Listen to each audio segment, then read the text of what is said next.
Welcome to Solvetic, your channel to always learn technology easily. Below in the description, you will find useful links we used in this video.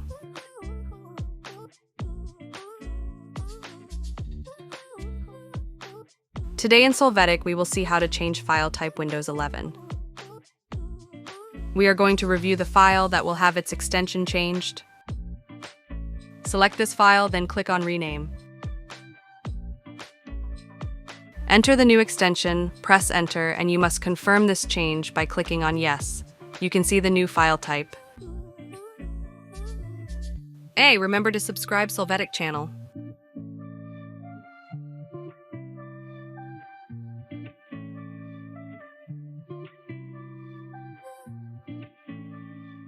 We hope it has been helpful for you.